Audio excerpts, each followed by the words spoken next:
এরপরে শুনে নিন, কোরবানির যে আমরা ভাগে কোরবানিগুলি দেই, এই কোরবানির ক্ষেত্রে মনে রাখবেন, এই কোরবানির ক্ষেত্রে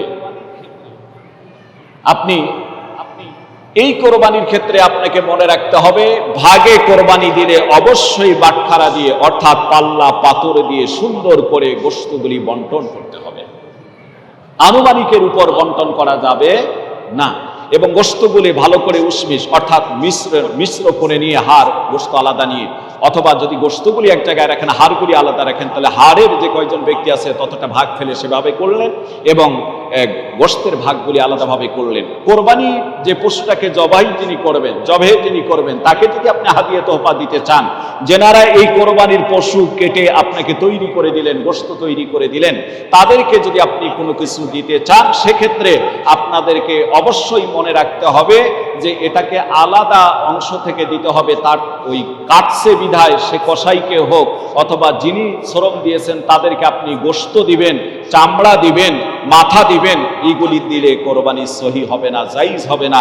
বরং যে কয়জনে কোরবানি দিয়েছেন যত টাকার প্রয়োজন সেটা হার করে ব্যক্তিগত টাকা থেকে সেই টাকাগুলি আপনি তাদেরকে দিয়ে দিবেন। এর থেকে গোশত আপনি দিতে পারেন না, এর থেকে আপনি মানে কোনো মাথা অথবা পা উমুক তুমুক দিতে পারেন না, কারণ এতে কোরবানি সহি হবে না। আপনার ভাগ হওয়ার পর ব্যক্তিগত ভাগ থেকে যদি আপনার ইচ্ছা জাগে সবগুলি দেন, তাতে কোনো সমস্যা নেই। ভাগ হওয়ার আগ পর্যন্ত যে আমরা 7 জনে করেছি, 3 জনে করেছি, 4 জনে কোরবানি দিয়েছি, সুতরাং এখান থেকে যে কয়েকজন গোশত তৈরি করে দিলেন, বানালেন, তাদেরকে 5 কেজি গোশত দিয়ে দেই, 2 কেজি 4 কেজি গোশত দিয়ে দেই, এতে কোরবানি সহি হবে না। বুঝাতে পারলাম?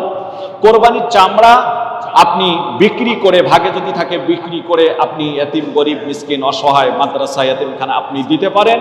আর যদি মনে করেন পুরা চামড়াই কোনো এতিমখানা, কোনো মাদ্রাসায় যেখানে লিল্লা ফান্ড আছে এতিমরা থাকে দিয়ে দেই, তাও আপনারা দিতে পারেন। যৌথভাবে 6-7 জনে যদি থাকে, তাহলে 6-7 জন মিলে ইচ্ছা করে যদি মনের মিল যদি সমান থাকে, তাহলে ওভাবে সবাই মিলে সেটা দান করে দিতে পারেন। আর যদি মনে করেন যে না, বিক্রি করে টাকা ভাগ করে নিয়ে যার যার গরিব, মিসকিন, অসহায় যারা রয়েছে নিকটতম তাদেরকে দিব আমরা, তাও আপনারা দিতে পারেন।